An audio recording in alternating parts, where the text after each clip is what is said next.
저는 올해 29살입니다.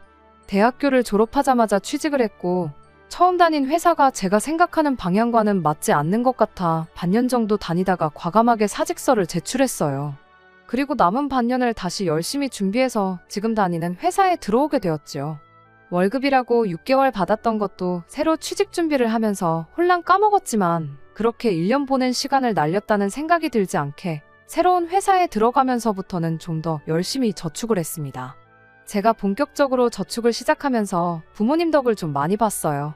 원래는 혼자 자취를 했는데 새 회사 들어가면서 교통이 부모님 집에서 출퇴근하는 게 더 가까워서 방을 빼고 집으로 다시 들어갔거든요.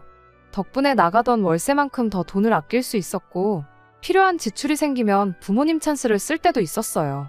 새 회사에 어느 정도 익숙해지고 자리가 잡히면서 지금의 남자친구를 만나게 되었습니다.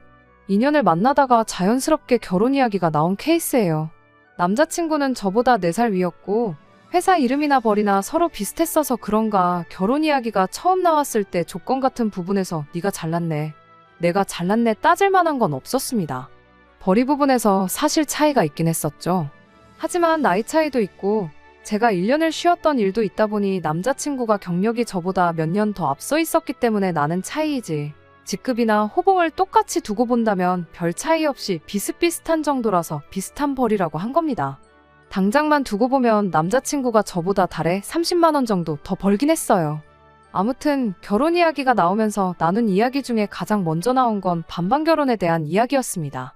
남자친구가 저에게 먼저 말을 했고 딱 더도 말고 덜도 말고 자기가 모아놓은 만큼만 가져와서 반반 결혼을 하자고 했어요.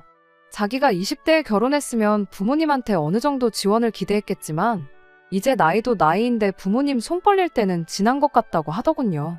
뭐 공증을 받아놓고 그런 건 아니었지만 사실 저는 훗날 제가 결혼할 때가 오면 부모님께서 지원을 해주겠노라고 이미 꽤 오래전부터 이야기를 해주셨었어요. 그것도 꽤나 큰 금액으로 말이죠.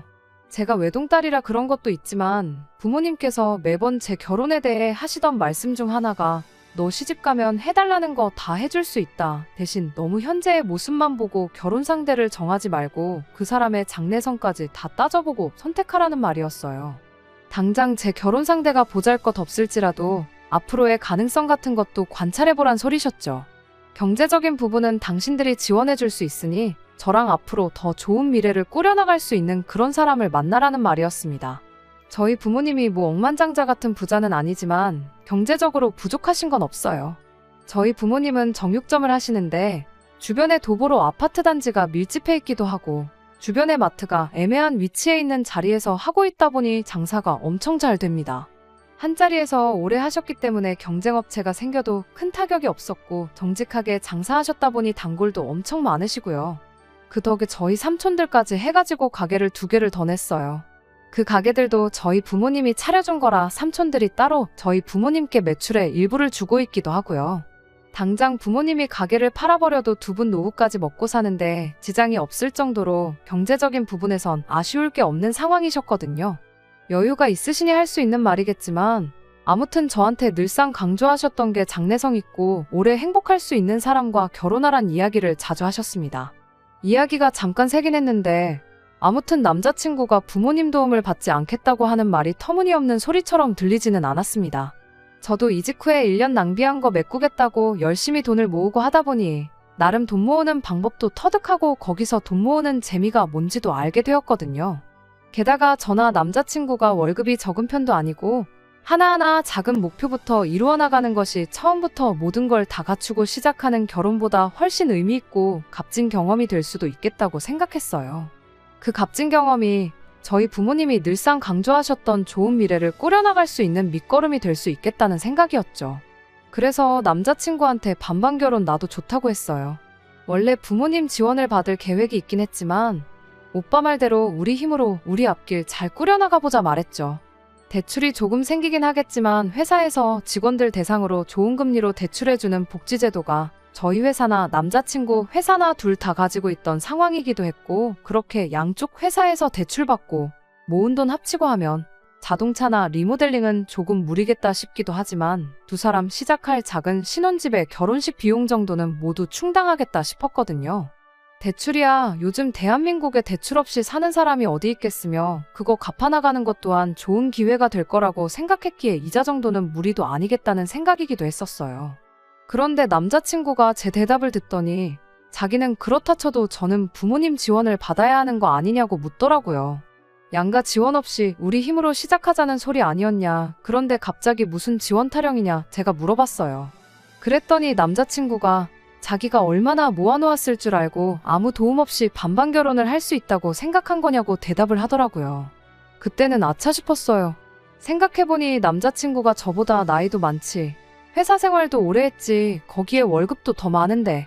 남자친구가 지원을 받지 않겠다고 한 건 자기가 안 받겠다는 말이었고 반반 결혼하자는 건 자기가 모아놓은 만큼 저도 가져오라는 소리였는데 저 혼자 그걸 오해했구나 싶어서 얼굴이 다 화끈거렸네요. 아무튼 그래서 그때 처음으로 서로의 경제 상황에 대해서 오픈을 했어요.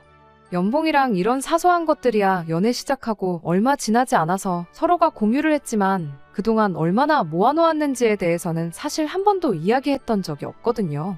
그런데 남자친구가 자기가 모아놓은 돈은 6천만 원이다 라고 이야기했을 때 대체 이 사람은 무슨 자신감으로 나보고 부모님 지원을 당연하게 받아야 그 돈을 맞출 수 있다고 생각한 거지 싶었습니다. 그렇게 자신있게 말한 사람치고는 조금 애매한 액수잖아요. 물론 6천만 원이 적은 돈은 아니지만 그래도 그렇게 자신있게 말할 정도였으면 아무리 못해도 저는 1억은 충분히 모아놓았을 거라 그렇게 생각했었죠. 어쨌든 저도 경력이 꽉 채운 4년밖에 안 돼서 제가 모을 수 있는 돈의 상한은 정해져 있었지요. 부모님 덕을 많이 보기는 했지만 그렇다고 해서 제가 지출을 하나도 안 하고 월급 전부를 저금했던 건 아니었으니까요. 그래도 총액만 두고 보면 남자친구가 모아놓은 돈보다 제가 1,000만 원 더 많았습니다. 남자친구가 제가 모아놓은 돈의 액수를 듣고 말수가 적어져서 우스갯소리로 부모님 지원은 내가 아니라 오빠가 받아와야겠다 하고 놀렸어요. 남자친구도 그 말에 정신이 퍼뜩 들었는지 어떻게 제 연차수에 그런 많은 돈을 모았냐고 묻더라고요. 그래서 제가 여러모로 부모님께 지원을 받은 게 있다. 지금도 부모님 집에서 살고 있고 생활비도 따로 보태는 게 없다 보니 돈이 잘 모이더라. 이렇게 말은 해줬어요. 그래도 남자친구라고 자존심 상하지 말라고 최대한 제가 돈 모으기 좋았던 상황이었다고 좋게 이야기했던 거예요. 남자친구는 잠깐 말수가 다시 줄어들더니 그럼 그럴 게 아니고 자기보다 더 모아놓은 그 1,000만 원은 우리 결혼하거든 저희 부모님께 드리면 어떻겠냐고 물어왔습니다. 그 1,000만 원이 더 있다고 해서 우리가 아예 대출을 안 받을 것도 아니고 3억을 대출받나 3억 천을 대출받나 그게 그거 아니겠냐고 하더라고요. 1,000만 원 아끼는 거 좋지만 이자 차이가 크게 나질 않으니 차라리 그 돈으로 여태까지 부모님한테 받은 은혜를 갚는다고 생각하면 저희 부모님께서 반드시 저를 대견스럽게 여기실 거고 참 좋아하시지 않겠냐 하더라고요. 일석이조로 제가 큰 효도할 수 있는 기회이기도 하지 않냐면서 말이죠. 그 속이 뻔히 보이긴 했어요. 결론은 자기가 부모님한테 지원받을 생각은 여전히 없다는 말을 좋게 좋게 돌려서 말한 거였죠. 그렇다고 자기가 당장 어디서 1,000만 원이 생기진 않을 것 같으니 차라리 그 1,000만 원으로 기분 내고 반반 결혼하자는 말이었지만 그래도 그땐 그냥 남자친구가 했던 말 중에 그런 뻔한 속셈은 계산 안 하고 좋은 쪽만 생각해서 그렇게 하겠다고 했죠.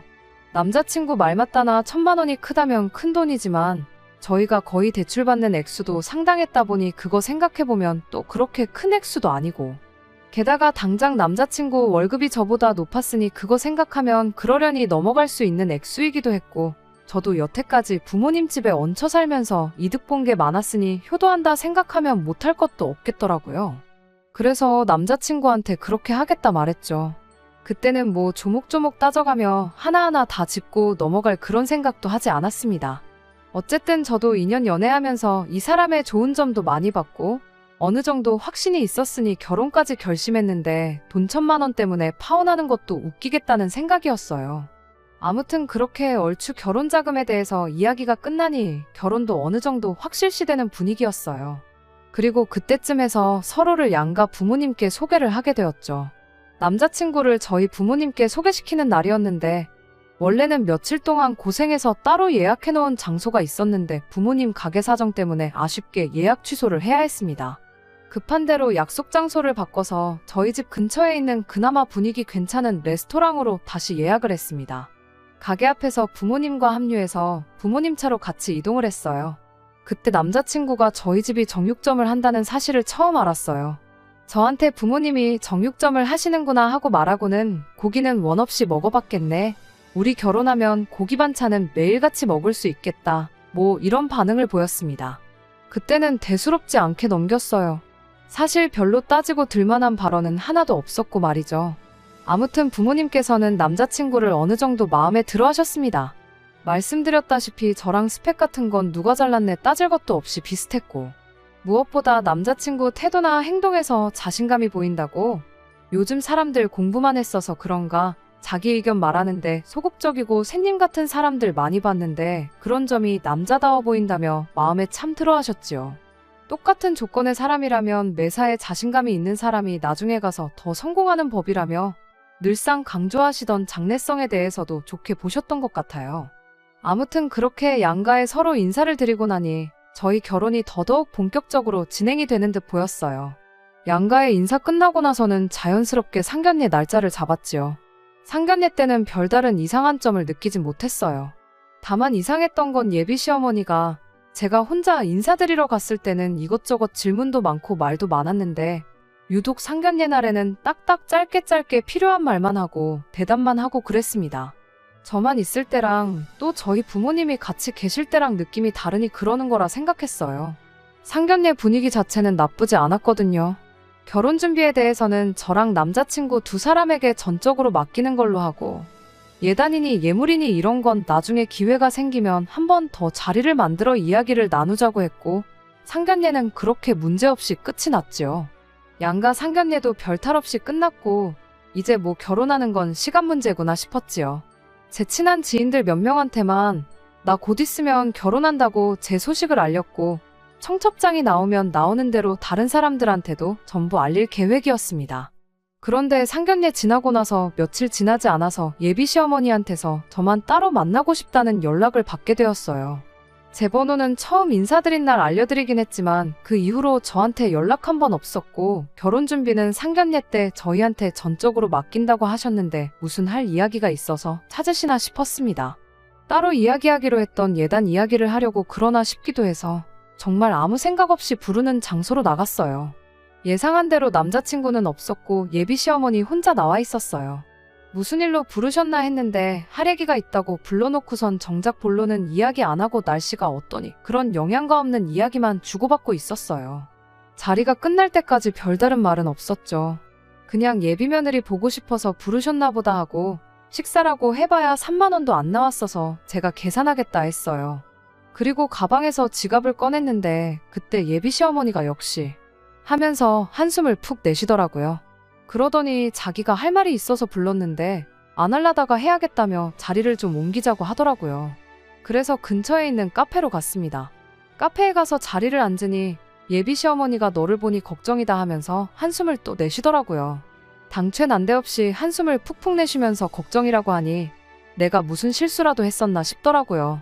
아무리 생각해도 잘못한 게 없는데 뭐 때문에 저렇게 실망스러운 얼굴로 걱정이 이만저만이 아니라고 하는가 했더니 얼토당토하는 소리를 꺼내더군요.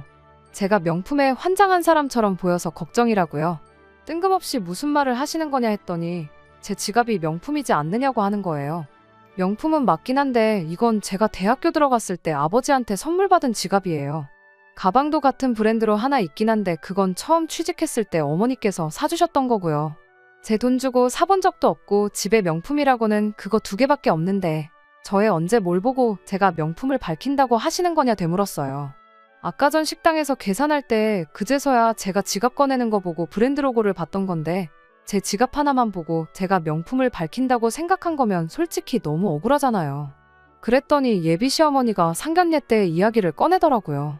상견례 때는 심지어 명품 비슷한 것도 안 하고 있었는데 무슨 소리를 하시는 거냐 물으니 너 말고 너희 어머니 하면서 그걸 또 언제 하나씩 다 봤는지 저희 어머니가 들고 나온 가방이며 액세서리며 전부 기억해내서는 어디 브랜드 거인지 줄줄 웃고 있더라고요. 상견례 때 보니 예비 사돈이 허영이 조금 심한 것 같더라 하면서 딸은 그 어미를 닮을 수밖에 없는 법인데 당신은 제가 남자친구랑 결혼하면 그때부터 본격적으로 명품을 사모으면 어떡하냐고. 그게 걱정돼서 미리 한마디 해주려고 저를 불러냈다는 겁니다. 저희 어머니가 명품 몇 개 가지고 계신 건 사실이지만 자리가 자리였으니만큼 힘주고 나가셨던 건데 그게 뭐 문제가 될 게 있냐고 또 되물었어요. 그리고 반반 결혼하는 데다가 맞벌이 하는데 갖고 싶은 게 있으면 명품이든 가품이든 상황이 되면 사는 거지 그게 왜 문제가 되느냐고도 한마디 했죠. 그랬더니 제 생각부터가 틀려먹었다면서 예비사돈 정육점 하는데 그런 비싼 장구들이 필요나 하냐며 지금 말하는 거 보니까 좋게 경고만 하고 끝내려고 했는데 이참에 아주 정신머리를 싹 바꿔놓아야겠다고 혼자 진지해서 있는 겁니다. 송충이는 솔잎만 먹어야 된다는 말 못 들어봤냐면서 옛 성현들의 말이 틀린 게 하나도 없답니다. 부모는 자식의 거울이란 말도 마찬가지라고요. 뭔 소리를 하고 싶어서 저러나 했더니 정육점 하는 저희 부모님이 주렁주렁 명품을 하고 다니는 게 말이나 되냐는 소리를 하고 싶었던 거예요. 부모는 자식의 거울이라는 말을 꺼내는 것도 역시 명품 밝히는 어머니 밑에서 자란 딸이니 똑같을까봐 걱정이라는 말을 하고 싶었던 거고요. 듣자 하니 정말 예비 시어머니와 예비 며느리라는 관계를 떠나서 너무 열이 받더라고요. 종알종알 떠드는 거 좋아하시는 분이 상견례날에 왜 말이 없나 했더니 저희 어머니가 어디 백 들고 어디 팔찌를 하고 무슨 귀걸이를 하고 나왔는지 옷은 어디 브랜드인지 전부 관찰하고 있어서 말이 없었던 거였죠. 가방이야 로고가 커다랗게 박혀있으니 그렇지만 옷이며 장신구며 그런 건 어디 브랜드인지 줄줄 꿰고 있는지 누구야말로 명품에 환장해서 보기만 해도 어디 제품인지 다 알고 계시냐고 따졌어요. 그리고 정육점 하시면 뭐 명품백 들면 안 되는 법이라도 있냐고 손님들 고기 담아주는 검정 비닐봉투라도 들고 다녀야 하는 거냐고 한마디 했습니다. 오히려 사람을 그 직업으로 평가하는 아줌마 때문에 아줌마 아들도 다시 보인다고 했어요. 제가 보통 저희 부모님 벌이 가지고 자랑은 하지 않지만 그날은 안 할 수가 없었네요. 저희 부모님이 한 달에 얼마를 버시는지나 알고 그러시냐. 저희 어머니가 피땀 흘려 번 돈 알아서 쓰신다는데 남이 사 관심 끄고 부러우면 아줌마도 하나 사서 들고 다니라 했죠. 명품 때문에 거덜날 우리 집 주머니 사정 걱정할 시간에 아줌마 아들 월급 관리부터 똑바로 시키라고요. 제가 말은 따로 안 했지만 당장 반반 결혼은 하고 싶은데 부모님한테 돈 한 푼 못 받아올 것 같다고 제가 모은 돈 엄마한테 주라던 사람이 아줌마 아들이라고요. 나보다 일을 해도 몇 년을 더 했고 월급을 더 받았어도 몇 번을 더 받았는데 어떻게 나보다 모아놓은 돈이 더 적을 수가 있냐고. 사람이 명품 몇 개 들고 다닌다고 해서 과소비한다고 말하기 전에 아줌마 아들 소비 습관부터 고쳐놓고 이야기하라 했습니다. 부모는 자식의 거울이라고 하지 않았냐고. 하나를 보면 열을 아는 법인데 남자친구도 어떤 사람인지 수준이 딱 보인다고 했어요. 그런 사람하고 결혼하기에는 내가 너무 아까운 것 같다고 결혼은 오늘일 때문에 없던 걸로 하는 게 맞는 것 같다고 말하고 자리에서 일어났습니다. 남자친구한테 파운통보는 제가 직접 할 테니 걱정 마시라고 말하고 돌아왔어요. 제가 보통은 어른한테 이렇게 따따따 쏘아붙이질 못하는데 저희 부모님 욕을 먼저 해주시니 입에 따발총을 물었던 것처럼 이 말 저 말 다 나오더라고요. 집에 돌아와서 연락하는 시간도 아까워서 돌아가는 길에 문자로 남자친구한테 오늘부로 파혼이라고 연락했어요. 갑자기 왜 그러냐고 묻길래 예비 시어머니한테 했던 말 그대로 내가 너한테 너무 아깝고 우리 집이 너네 집하고 사돈 맺기엔 너무 과분하다고 한마디 해줬네요. 그날 저녁에 집에서 뭐 자초지종을 듣기라도 했는지 남자친구가 저희 부모님 가게까지 찾아와서 저랑 이야기 좀 하고 싶다고 빌고 있었어요. 저희 집이 어딘지 모르니 한번 와봤던 부모님 가게까지 찾아온 거예요. 부모님 가게까지 한달음에 달려가서 남자친구한테는 내 마음 바뀔 일 없으니까 설득할 생각은 하지 말라고 했어요. 한 번만 더 가게로 찾아오면 영업방해로 신고하겠다 엄포도 놓았고요. 파혼하기로 한 경위에 대해서는 부모님 모르게 하고 싶었는데 결국 부모님한테도 다 이야기할 수밖에 없었네요. 부모님은 당신들 직업 때문에 제가 파혼하게 될 줄 몰랐다고 하면서 자책을 하셨는데 그렇지 않다고 파혼하게 된 건 남자친구 어머니 때문이지 부모님 직업 때문이 아니니 그렇게 생각하지 마시라 했습니다. 그리고 오히려 이렇게 일찍 예비시 가족들의 쓰레기 같은 본성을 알게 된 게 천만 다행 아니겠냐고 했어요. 모르고 결혼했었으면 평생 이혼했다는 꼬리표 달고 살 뻔했는데 파혼으로 끝났지 않냐고요. 청첩장도 안 나왔고 제 지인 몇 명만 알고 있던 사실인데 이쪽이 100배 1000배 낫잖아요. 다 끝난 마당에 악담까지 하긴 싫지만 행복을 빌어주고 싶지는 않네요. 계속 그렇게 열등감 속에 살면서 아들 창창한 앞길 망쳐놓은 후회 속에 살았으면 좋겠네요. 끝까지 들어주셔서 감사합니다. 오늘의 사연은 여기까지입니다. 구독과 좋아요, 알람 설정 부탁드리고 더 좋은 사연으로 다시 찾아뵙겠습니다. 감사합니다.